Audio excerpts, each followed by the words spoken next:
And so, finally, I know it might seem a little bit early for this, but yes, it is time that we go into the grand finale. And with this grand finale in particular, we are going to be jumping from one streaming service to the next, where now we're going to be looking onto Disney Plus, where they did announce a pretty interesting show that is going to be in the works, where they are going to make a prequel series based on Gaston and Lefou. That actually does sound pretty cool. Like Gaston and Lefou, they're fan favorite characters. People do like them, and it would be fun to see like kind of the origin story of like Gaston and how he became like so beloved in the town and stuff like that. What could possibly go wrong with it? Well, the thing is that we're not necessarily talking about the same Beauty and the Beast that you might be thinking. No, it's not Gaston and Lefou from the animated classic. It's Gaston and Lefou from the live-action remake. Yes, Josh Gad, along with the Once Upon a Time creators Eddie Kitsis and Adam Horowitz, are going to be collaborating together in order to co-create, write, and showrun a limited edition, a limited prequel series based on the 2017 live-action remake of Beauty and the Beast. Oh boy, that is actually quite a mouthful. And so far, considering that Josh Gad is going to be heavily involved with this project, yes, he is also going to be starring and reprising his role as Lefou, along with Luke Evans coming back as Gaston. Reading a bit here from my source here in the Hollywood Reporter, it states... The untitled limited series will be a 6-episode musical event, with composer Alan Menken in talks to return as well. Sources say the project, which is currently in the early development stage, will take place well before the events of the film and also expand the Beauty and the Beast universe. No other stars from the film, like Emma Watson and Dan Stevens, are currently attached, though sources say that there is a possibility that they could pop in for a guest spot. And so far, that does seem to be the main idea so far, and the only things that they have gotten in terms of this project. It's really early in development, but so far they are planning everything out for the series, which is only going to have just 6 episodes, and that's pretty much it. It's meant to be a limited series, and a limited series only. Now, you might be wondering, how was it that they thought up of this idea? Where did it all originate? Well, the thing is, a lot of people say, well, maybe it's Disney who thought of it, but no, it actually is from Josh Gad and the Once Upon a Time creators. Because, believe it or not, this is not the first time that they wanted to collaborate together in order to create a limited series for Netflix. Beforehand, there was actually a project that they wanted to do with the Muppets. It was, I believe it was called Muppets Live Another Day. And it was meant to be a sequel to the movie Muppets Take Manhattan, where Kermit has to Kermit has to go and reunite with all the other Muppets in order to go and save Rolf. That was the main story of that thing, but unfortunately, there were a lot of creative differences. I believe there was a leadership change in the Muppet Studios, and it really shook things up within the realm of the Muppets, and I guess the project ultimately did not work out. And when it comes to the prequel Beauty and the Beast series, that was actually thought up just not long after the Muppet project got scrapped. Like, after they were done with the Muppets, that's when they thought up of this idea and went back to Disney Plus to go and pitch that again. So that is the big thing, and so far that is the story with this series. And, Netflix. Yeah, I did mean Disney Plus. Sorry about that, folks. Okay, but anyways, going back to this, the first thing that popped up in my head is just looking at this, just thinking, really? Like, we're getting this? Like, instead of having a Muppet series, we're getting this instead. Like, instead of a limited series about the Muppets, we gotta get a limited series on Beauty and the Beast. And not just Beauty and the Beast, the live-action remake of Beauty and the Beast? Like, that's honestly my big question. It's like, really, dude?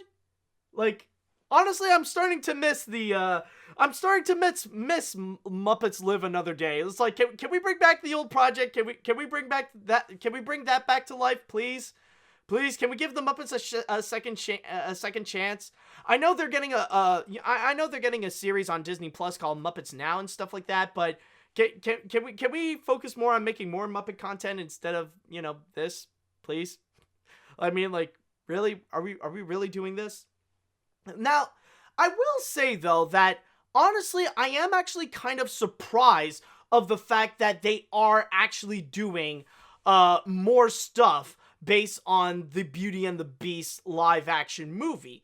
Because the thing is, as time would move on, even though it was a very successful feature, like after the movie came and went and made its relevancy in our pop culture and stuff like that, the thing is, Beauty and the Beast has pretty much grown to have a reputation to be one of the most hated remakes in cinema history. Like, so far, I'm starting to see it pop up everywhere on, like, the worst remakes list, and it is getting a very significant amount of hate from entertainment journalists. I am starting to see a lot of articles popping up regarding the problems of the Beauty and the Beast remake, where people are really looking down upon it. And not to mention, of course, not just from, like, journalists and, from movie news sites and stuff like that, but also, especially coming from YouTube, with all the countless of videos of people bashing the Beauty and the Beast remake. And probably one of the most famous ones of them all is Lindsay Ellis's video about the Beauty and the Beast remake. Like, she went on, like, in a really lengthy video, but it definitely is worth watching. In fact, I think that was actually the thing that really originated the whole "thanks I hate it" meme. Or maybe it did exist before, but she really gave that meme some brand new life because of that video alone. So the thing is that considering that there is a significant amount of backlash against the Beauty and the Beast remake, I'm surprised that Disney would actually go and be willing to go and actually make more stuff out of it, like actually make, regardless if it were like another movie, like a sequel or something like that, or if it were like, in this case, just a limited series. I'm surprised they would actually go in that route.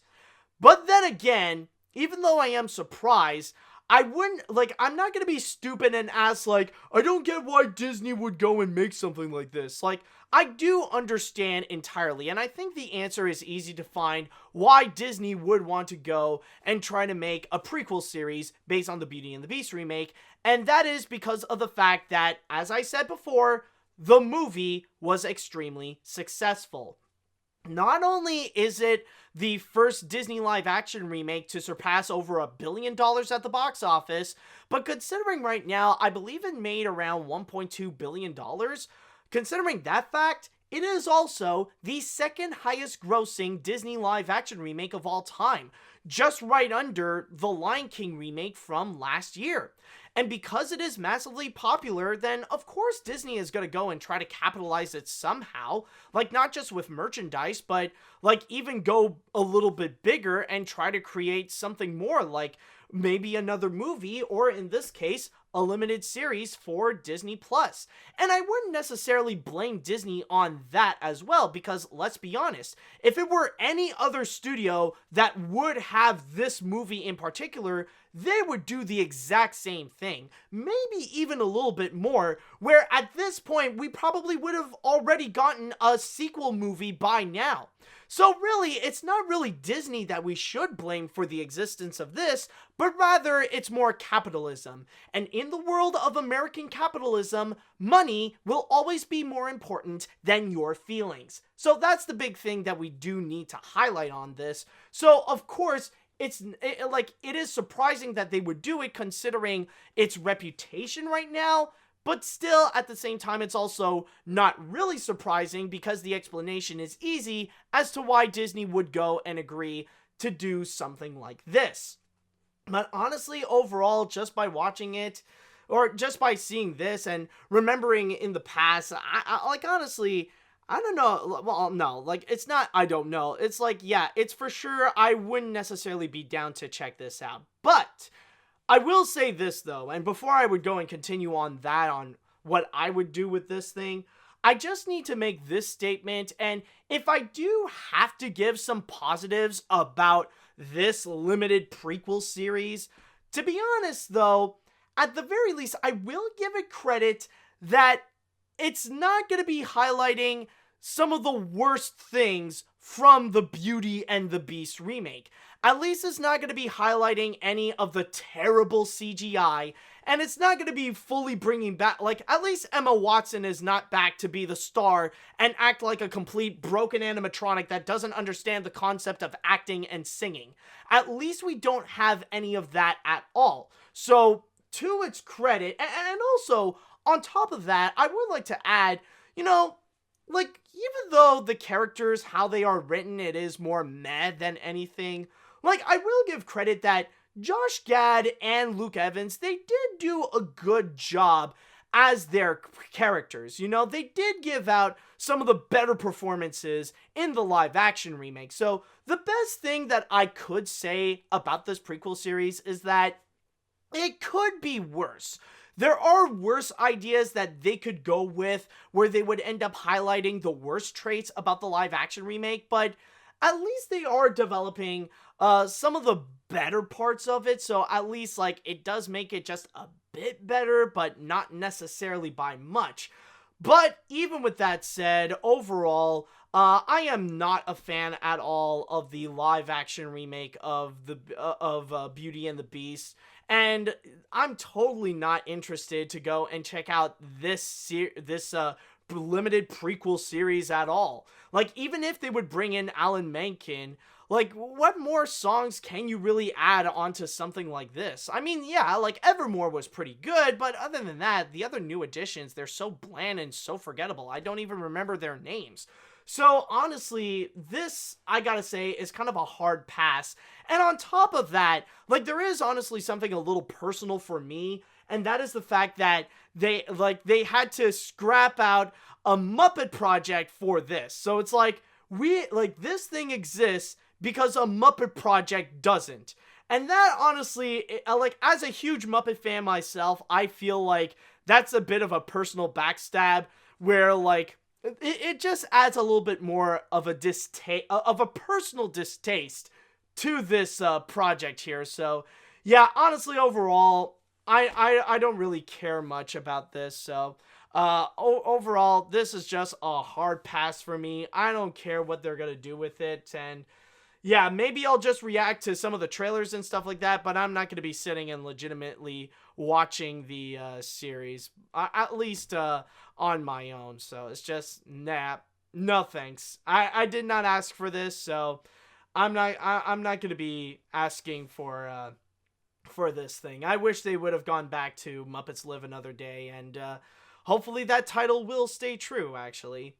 So, with that said, I would now like to go into the chat wall and want to ask you all regarding your thoughts on the prequel series to Beauty and the Beast. Is this something that you guys think you would want to watch? Are you guys actually anticipating for this? Would you want to check this out? Are you not a fan? Do you not like the Beauty and the Beast remake? Let me know what you all think on this. Okay, let's see now. So is this part of the same universe as the Aladdin sequel about the one with the prince? Oh yeah, that is true, because yeah, it is true, because, like, it does seem like Disney Plus wants to do more spin-off stuff with the the live action remakes. It's true that they wanted to make that dumb Prince Anders series and stuff. Oh my god. And I wouldn't be surprised if at this point they scrapped it all together because of the massive backlash that they got. But honestly, I don't know. So far, they're saying they're only expanding the Beauty and the Beast universe, and that's it. So I don't know if there's going to be any legitimate crossovers with it, especially when this is just a limited series and nothing else. So I don't know, like, if you're expecting, if you're gonna be expecting some kind of crossover with the other live action remakes, then you go and do that. But I'm just gonna say I highly doubt it. Let's see. Not many people like the Beauty and the Beast remake. Why did Gad think a spin-off of that was a good idea? Honestly, I think Josh Gad was just like I think it's honestly like, if anything, I think it's just more the fact that Josh Gad and the Once Upon a Time creators just wants to they just want to do a project together. Like I think it's honestly just the fact that they want to find an excuse to go and work together, even if the concept might not necessarily be that great. So maybe they were just desperate for ideas, maybe not, or maybe it's just like Josh Gad had a personal connection with the creation of the Beauty and the Beast remake. Like, he had a lot of fun when making it, and he wants to relive that moment once again. Oh, excuse me. He wants to relive that moment once again. So, who knows? Like, honestly, it's their idea, and man, I don't know really. Let's see. Really didn't like the Beauty and the Beast remake, but this is a decent enough idea. I'll admit that Gaston and Lefou were the best parts of the remake. It could be an interesting way, just as long as Siri Watson and beastly CGI stay a wide berth away. I could just imagine Gaston looking down at the Muppets going, "I'm number one, you're number two. I'll let your kid are ready to go, but step aside, this ain't your show." Oh my god. It's sad, but it's funny at the same time. You do bring up a good point. Great reference. And by the way, did I ever I probably mentioned this before in a few videos, but I freaking love the soundtrack to Muppets Most Wanted. The movie was okay, but the soundtrack is amazing. Okay, let's see now. It's not a show I check out, mainly because I don't even have Disney Plus anyways. Maybe it could work if enough thought were put into it, but it's just not for me. I'll stick with the animated movie, and I'd sooner watch the midquel movie than this. The midquel movies. Okay. There you go. I was about to ask which one, but I guess, like, that S kind of saved you there. Okay, let's see now. I'm really not sure we need this thing, but at least Gaston and Lefou are some of the better elements of the movie. And at least the broken Five Nights at Freddy's animatronic isn't coming back. Well, maybe, we'll see. Seriously, the Once Upon a Time version of Belle is better than the version in this remake, so I think this is unnecessary. I mean, first Prince Anders series based on Aladdin, and now this. What's next? I don't know, but honestly, this could be, like, don't be surprised if this is going to be the future of both Disney Plus and the Disney live action remakes, where Disney Plus is going to be the new dumping ground of what would be the rest of Disney's live action remakes. Rather it be movies that are not good enough to put onto the big screen, or just trying to make spin-offs in order to cash in on the success of some of the older ones. So don't be surprised if that could actually be the case. And honestly, if that's honestly the future of Disney Plus, then I'm not going to be that excited, because I feel like that might end up like kind of cheapen the value of Disney Plus. So I don't know. I mean, they're off to a great start as a streaming service, and it would be too bad. It would be really bad if that ends up if they end up screwing themselves over just because of their addiction of the live action remakes. Let's see. I think this sounds like it could have potential. I don't hate the remake as much as some people, but as a massive Once Upon a Time fan, I have faith in the creators, and I trust them not to screw this up. Okay. Okay, that's interesting. That's nice to actually see someone being positive about it, so, okay, there is that as well. Let's see. Okay, I don't think I've read this one. I'm really not sure we need this thing, but at least Gaston and Lefou are some of the better... wait, did I? Oh, no, I did. Okay, never mind. Sorry about that. I did read that comment. Okay, I'll go and read one more now.